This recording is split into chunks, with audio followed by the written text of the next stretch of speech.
Damos vuelta de página aquí en La Inquietud por CNN Radio Rosario. Enorme honor, placer. Es periodista, es escritor, es profesor universitario, es licenciado en filosofía, columnista del diario Clarín, conductor de Posnormalidad en Neuramedia. Todas las semanas tiene adelante su espacio Filosofía Wii. Acaba de publicar su más reciente libro, Estoicismo de Altura. Es Miguel Wiñaski. Miguel, ¿cómo estás? Garra te saluda.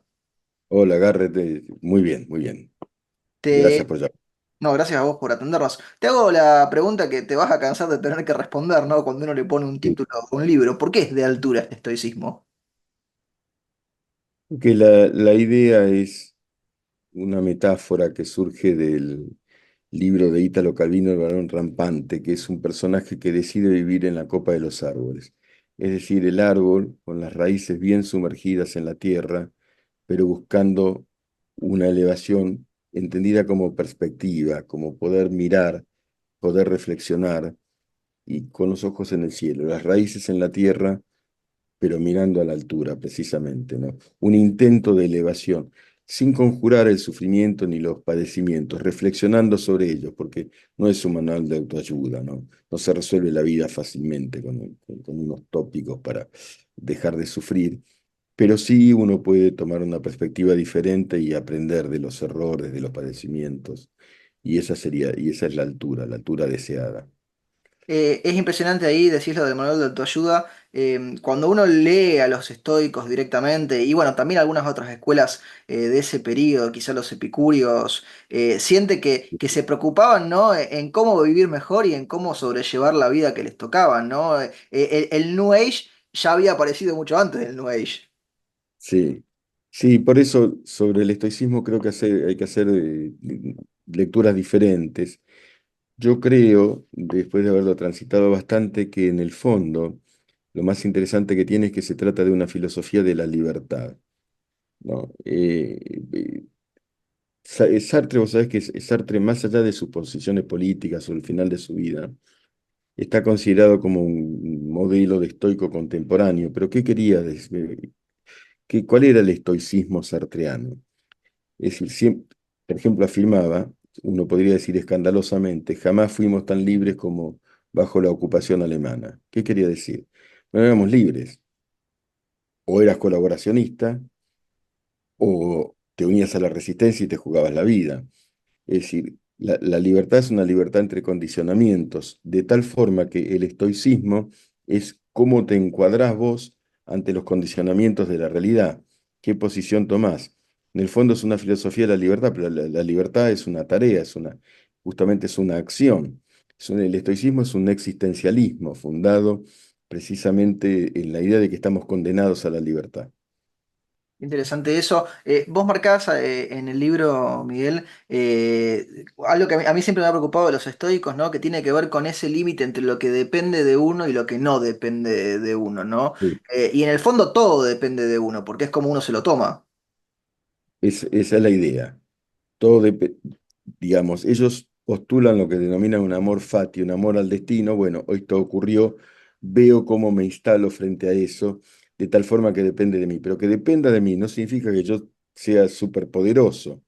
Significa que frente a eso, que es un padecimiento que puede ser terrible, estoy preso. Bien, estás preso.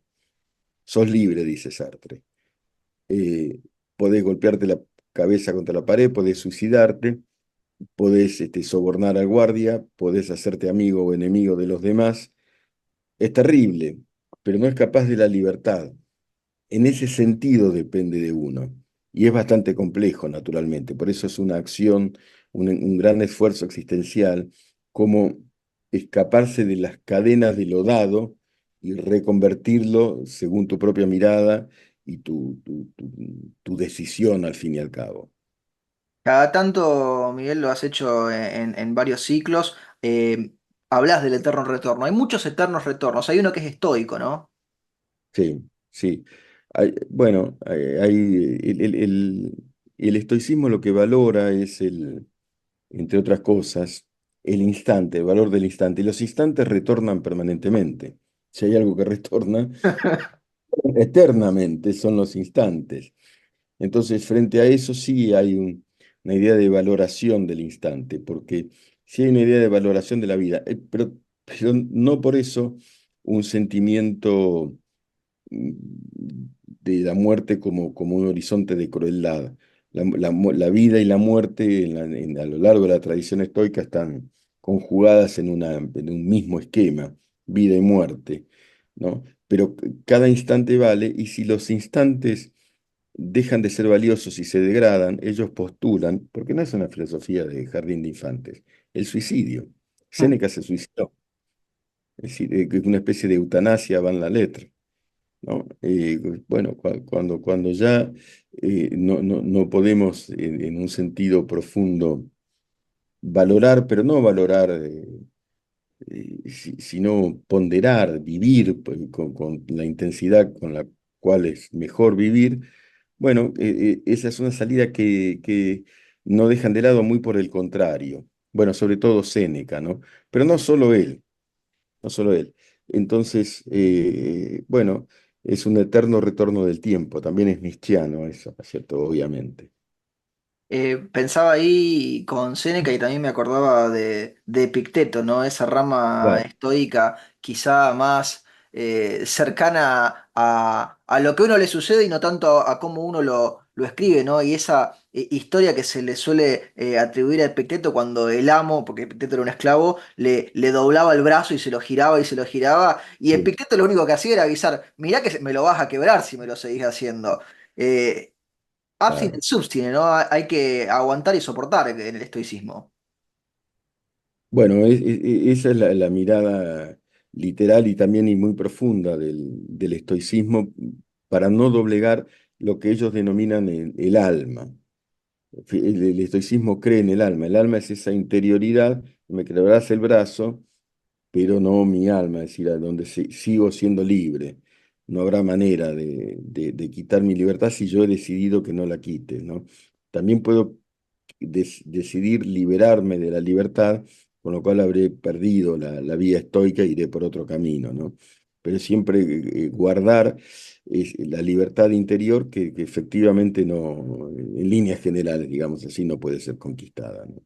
Es un libro que está pensado más allá de la Argentina, pero para ser argentino hay que ser un poco estoico, ¿no? Los argentinos somos un poco estoicos. Claro, porque hay un entrenamiento en una cantidad de adversidades y una adaptación estoica frente a las mismas, ¿no? Una vuelta de tuerca, un saber, valga el término futbolero, gambetear Hmm. de la mejor manera posible de tantas complicaciones. Y es un aprendizaje y un oficio muy propiamente argentino, definitivamente. Por eso la Argentina, a pesar de tantas crisis, también hay que decir que es un país que tiene una gran capacidad de resurrección, digámoslo de alguna manera, ¿no? Que vuelve a surgir cuando parece que ya todo está perdido, en muchos aspectos, ¿no es cierto? Bueno, pero siempre jugándose entre lo fasto y lo nefasto, ¿no? Hablabas de resurrección y pensaba en otro vocablo cercano, ¿no? El de resiliencia. Los estoicos se adelantaron a un montón de conceptos que después nos terminó tratando de ayudar la psicología, la psiquiatría y otras disciplinas, ¿no? A entender. Definitivamente, sí. Ellos proponían un equilibrio, es decir, no, frente a los golpes de la vida, saber que pueden ocurrir.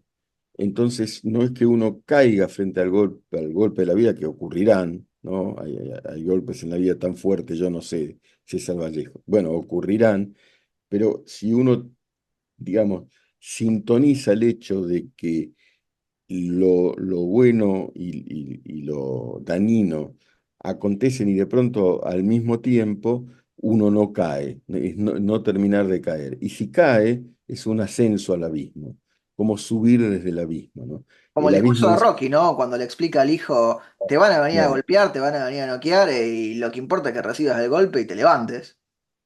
exactamente, es levantarse, es levantarse. Y después, muy interesante también el estoicismo como filosofía práctica, porque tal vez su más grande representante sea Marco Aurelio, que era es estoicismo y poder, un hombre de poder, es el emperador del hombre más poderoso del mundo, que enviaba gente a matar y que mataban a los suyos, que guerreaba y que sin embargo fue un gran emperador. Entonces, Por eso digo, no es un camino de rosas esto del estoicismo, es como las meditaciones de Marco Aurelio, como meditar respecto de eh, la dureza de la vida misma y del poder mismo.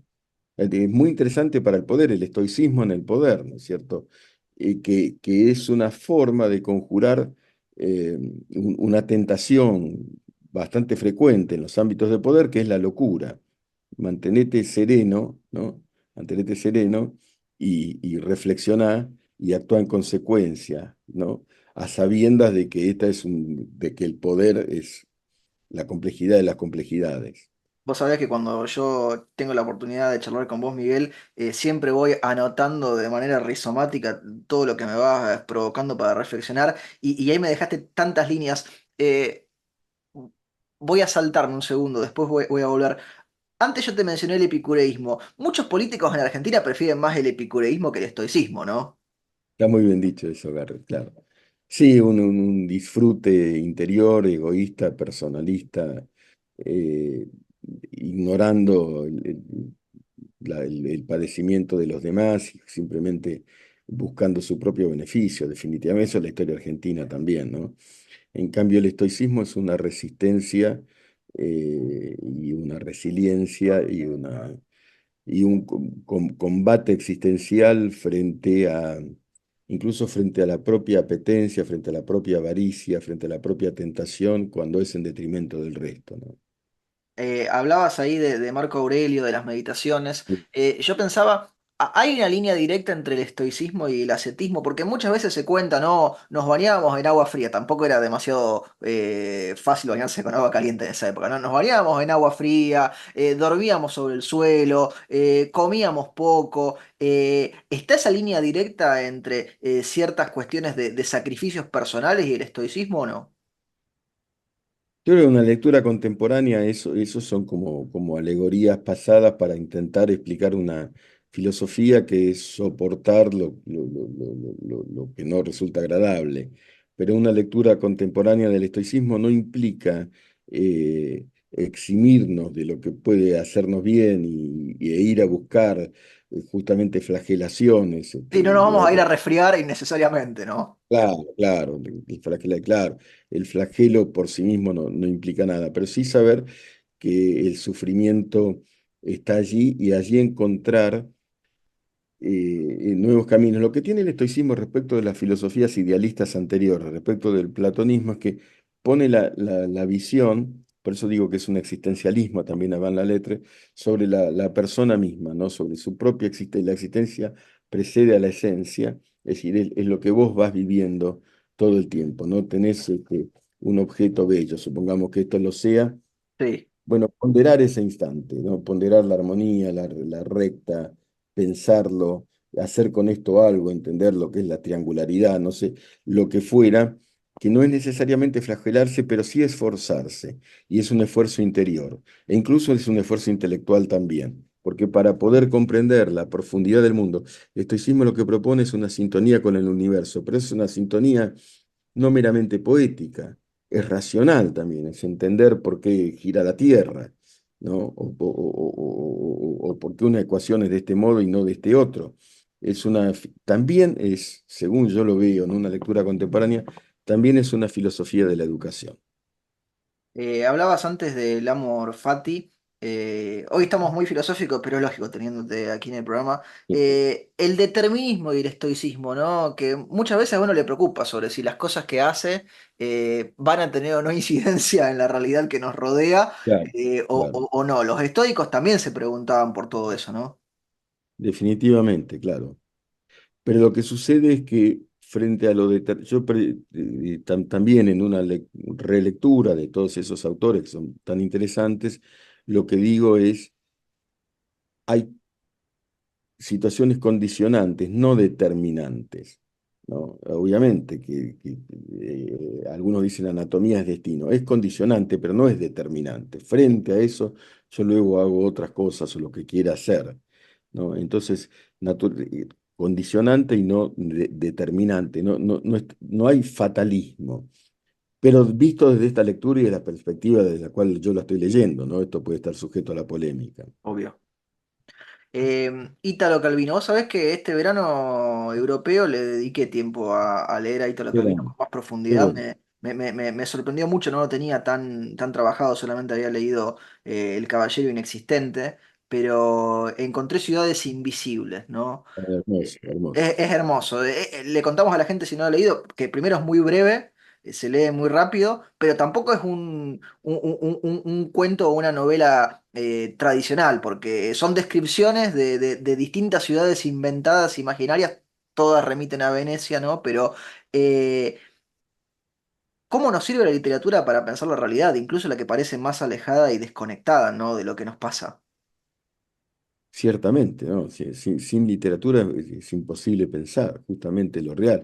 La literatura es una ficción que postula la realidad muchas veces mejor que cualquier documental, digamos. Finge fingir para decir la verdad, ¿no? Las ciudades invisibles, si son invisibles, es una fantasía, pero, pero hay algo profundamente cierto en todo eso, como en cualquier ficción o novela, bueno, que como el teatro, Sí. es un teatro, pero es Sí.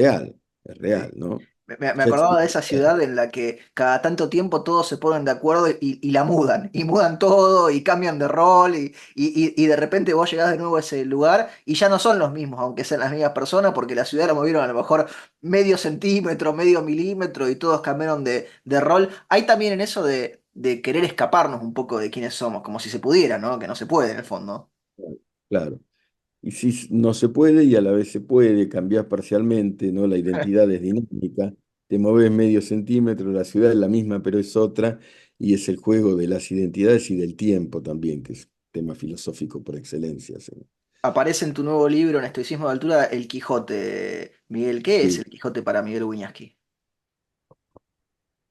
Y el Quijote es, desde este punto de vista, desde esta perspectiva, es precisamente un estoico, porque lucha contra la imposibilidad. Y es imposible, porque los molinos de viento presuntamente eh, son simplemente molinos de viento y no gigantes. Pero la alegoría, la parábola de los molinos de viento y toda la historia del Quijote, que naturalmente es una gran maravilla, implica que frente a la imposibilidad hay un camino posible que deviene siendo poético, ¿no? Y también demuestra otra cosa, que Don Quijote no estaba loco, que el mundo estaba, que Sancho estaba loco, que Quijote tenía razón en afrontar la imposibilidad y en encontrar justamente una altura, ¿no? Hay una escena muy interesante hablando de la altura, donde él se coloca el yelmo de Mambrino. Mambrino era eh, uno de estos guerreros imaginarios de Don Quijote, ¿no? Un caballero andante. Pero el yelmo de Mambrino era una bacha para afeitarse, donde se ponía agua para afeitarse. Entonces pone eso, ¿no? Ridículamente. Y dice, este es el yelmo de Mambrino, Sancho, dice, que no era, pero ya cobró una altura. Y después dice, este es el orden, Sancho. Bacha o vacía, dice él, con B larga, yelmo, halo. Finalmente eso se convierte en un halo, en el halo quijotesco de que hay algo más allá, más alto, ¿no? Hay una eminencia en la altura, en buscar por otro lado, aunque parezcas loco. Sin embargo, estás ascendiendo, ¿no? Y por eso se escribió, por eso el Quijote es el Quijote, porque es un ascenso. Estoicismo de altura y dijiste antes filosofía de la libertad. Libertad es Sí. probablemente uno de los vocablos a los que más atención le estamos prestando en Argentina en el último tiempo, ¿no? Sí, renació, es un grito interesante. La cuestión con la libertad es que nunca es meramente retórica ni es propagandística. Es interesante que se la busque, que se la enuncie y luego y fundamentalmente hay que concretarla en un sentido muy profundo, no es restringiendo informaciones ni cosas por el estilo, sino que francamente bueno, hallar caminos que nos desencadenen de tantas burocracias y de tantos frenos y también de tanta corrupción, que es una forma de estar encadenado también, ¿no? Bueno, veremos, porque la historia se lee desde el final, veremos cómo termina este grito de libertad por ahora enunciado, en camino, ¿no? Y siempre en zigzag porque estamos en la Argentina naturalmente.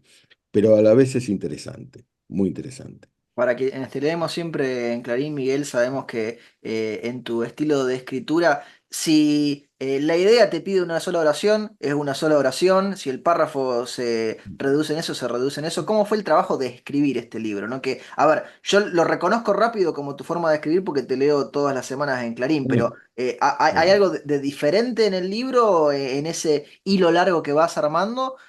¿Cómo fue tu proceso de escribirlo? bueno, gracias por esa pregunta, Garrett. Mira, yo asumí algo que no hice en los libros anteriores, que es la primera persona del principio al fin para lograr una especie de fluir, de un río, como un experimento de escritura, pero easy reading, ¿viste? De lectura simple, porque yo no, a mí no me gusta el término divulgador, pero sí creo en la filosofía abierta, pública, ¿no? Y entonces, desde ese punto de vista, simplemente dejé correr la pluma, ¿no? Como un río circulando, me lo decía el editor, parece un arroyo que va de aquí para allá, muy ponderativamente y muy generosamente me decía eso, Una y cuestión yo de traté aclitia. la Heraclitia, así que fluya el río, sí. Y a veces hay de pronto fragmentos que digo, esto debería ir o no ir, pero le quité la organicidad que tiene de pronto una columna que además está referida a sucesos de la semana, más o menos, Sí, sí, digamos. sí, que te obliga ahí la coyuntura a escribir sobre los amores del presidente o lo que sea, ¿no? Claro, exactamente. En este caso dejé correr la pluma y por lo tanto no fue una escritura rápida, porque hace rato que le vengo dando vueltas a esto, pero en la concreción sí fue rápida, ¿no es cierto? Entonces, eh, conjugando algunas cosas que uno ya tenía escrito y haciendo una especie de collage, un río que es un collage, bueno, traté de hacer eso y veremos cómo lo recibe la gente. Son autores y pensadores que ya conocías, pero al momento de tener que repasarlos para escribir, ¿hubo algo que te sorprendiera, que te hubieras olvidado que a lo mejor habías leído de más joven y dijiste, che, qué buena idea que tuvo este? Es que volví por la escena del fundador, digamos, del primero, si hay algún fundador de algo en filosofía, que es Zenón de Sitio, donde en un barco lleno con sus riquezas, que era la de su familia, la de su padre, naufraga, él vivía en Chipre, y pierde todo, y afirma, nunca me enriquecí tanto como en ese naufragio. Y entonces, bueno, aprender de los naufragios me parece que fue el punto de partida para que uno pueda enriquecerse de los naufragios de la vida, el punto de partida para pensar y repensar todo esto. Vos sabés que en el clásico discurso de Steve Jobs a los graduados de Stanford, él recuerda cuando lo despiden de Apple y que ese fue el momento en el que más rico fue en ideas, ¿no? Justamente. Después logra volver a Apple, se queda con todo, ya conocemos el final de la historia, pero había ahí también una cuestión estoica en todos estos personajes que han tenido grandes triunfos, ¿no? Qué bueno que citas eso, sí, eso es un ejemplo formidable, maravilloso. Y vos sabés que Steve Jobs, ese ejemplo que hace fantástico, yo una vez entrevisté a quien era en ese momento la editora general del New York Times, que Sí. se llamaba Jill Abramson, en ese momento, todo un día y bueno. Y justamente el día anterior había muerto Steve Jobs. Y le pregunto, digo, ¿cómo era Steve? Dice, mira, venía todos los días con sus iPad y cosas, todos los días, a explicarme cómo esto podía funcionar en el diario y tal otro dispositivo. Todos los días, o sea que yo tenía una gran relación con él, como de algún modo un poco denso, digo, esto lo digo yo, pero es un trabajo. Fueron todas esas ideas y es un trabajo cotidiano y es un entusiasmo también, ¿no? Es muy, muy interesante la cita de Steve Jobs porque es un genio. Esas personas que te cambian el mundo también, ¿no? Sí, sí, Eh, yo me acuerdo en la biografía que le hace ahí, la oficial, la que salió apenas falleció, cuando cuentan la historia de cómo pintaba la verja de la casa, ¿no? Con la familia, y que un día lo ve al padre que la está pintando de los dos lados, de afuera y de adentro, de blanco, y le dice, pa, ¿para qué la pintás? Y de afuera nadie se va a dar cuenta, solamente los que vengan, los que entren, y dice, porque la voy a ver yo de ese lado, quiero que esté bien. claro, claro, claro, claro, y es lo que ve uno, sí, lo que ven los demás y lo que ve uno y lo que ve uno de sí mismo. Es formidable. También Steve Jobs nos explicaba por qué cursaba tipografía y la tipografía en Mac, yo te estoy hablando de una de ellas, una cuestión central, que es el Sí. diseño, forma, y uno dice, esto no sirve para nada. No, todo puede servir y ser crucial, sí. Bueno, es Humberto Eco con el tema de la belleza y de la fealdad, ¿no? Que tiene su lugar, cada uno que le corresponde. Naturalmente, naturalmente. Es esa armonía también, el estoicismo habla mucho de eso. No hay una, yo también digo, la nada parece un filosofema complejo. La nada es la condición de posibilidad del ser. Pues yo digo, donde no había nada, hay algo, apareció la Gioconda, o apareció cualquier cosa, o apareció una taza, o aparecimos vos y yo, es desde la nada, ex nihilo en un punto, no es literalmente, porque se construye sobre algo que está, pero hay un primer punto que es, no estaba y ahora está, era un no ser, no estaba la Gioconda, no había nada, o el David de Michelangelo, o lo que fuera, y ahora hay esto, entonces esa nada es una oportunidad. No tengo nada, ¿no? Hay también una frase de Sartre en las palabras que dice, no tengo nada en los bolsillos, pero tengo las palabras. Bueno, no es poco. Hablabas ahí de las palabras, te robo un minuto más y te libero, Miguel. Sí. Justo repasaba una entrevista a David Mamet hace algunos días, donde discutía sobre los personajes, ¿no? Y decía que para él no existían los personajes, existían solamente los dichos y los hechos, ¿no? Que aunque yo te diga, Michael Corleone es un genio, un pérfido, un despiadado o lo que sea, no es que Mario Puzo diga eso o Francis Ford Coppola te ponga a alguien narrando esas características. Vos lo ves al tipo actuando, al tipo haciendo. Lo único que nos queda con la filosofía, con los personajes de la política y con los individuos es lo que dicen y lo que hacen, ¿no? Para después analizar qué son. Definitivamente, y sus enunciados también, ¿no? Hay unas batallas discursivas y las palabras tienen vida, precisamente. Las palabras son la vida, ¿no es cierto? Bueno, y cuando Churchill, eh, para entroncar con lo que estás diciendo, cuando Hitler, digamos, estaban en Dunkerque a 30 kilómetros, a 50 kilómetros, y Lord Halifax le dice, pero es un monstruo, hay que negociar. No, con un monstruo no se puede negociar. Y dice, never give up, never ever. Nosotros no nos rendimos nunca. Bueno, eso es estoico. Es decir, y es esa palabra, es esa palabra, además de toil, blood, sweat and tears. Son las palabras, ¿no? No nos rendimos nunca. Pero bueno, ¿y cómo hacemos para no rendir? Bueno, va a costar sangre, sudor y lágrimas y trabajo duro, ¿no? Pero hizo algo, podría haber hecho lo opuesto. Y eso, y también entonces en la política tenemos ejemplos de grandes estoicos que salvaron a la democracia. Miguel, nos quedamos con esa idea. Estoicismo de altura ya se consigue en todas las librerías en Sí, Argentina, se sí, consigue también de manera digital si lo quieren comprar desde el exterior, están en todas partes disponibles. en todas partes, sí, afortunadamente y rápidamente. Bien, y seguro muchos ya te siguen en redes sociales, te encuentran en mwinaski, arroba mwinaski en X, ya es X, ya no es Twitter desde la última Sí, vez que charlamos. Seguís con Filosofía Wii, que hace poco hiciste uno no, en estoy, específico sobre el libro, ¿no? sí, todavía me quedan dos clases precisamente sobre el estoicismo, así que ahí estamos, filosofiaui@gmail.com y bueno, y trabajando siempre mucho, por suerte. Muchas gracias, Miguel, por el tiempo que te has tomado para charlar conmigo en esta audiencia, te mando un fuerte abrazo. Un fuerte abrazo y muchísimas gracias bueno, por tu trabajo, porque hay mucho trabajo en lo que decís. Sabes que Muchas el gracias. placer es todo mío. Lo teníamos a Miguel Wiñaski que nos estaba contando de su nuevo libro Estoicismo de Altura y lo hacía aquí en La Inquietud por CNN Radio Rosario.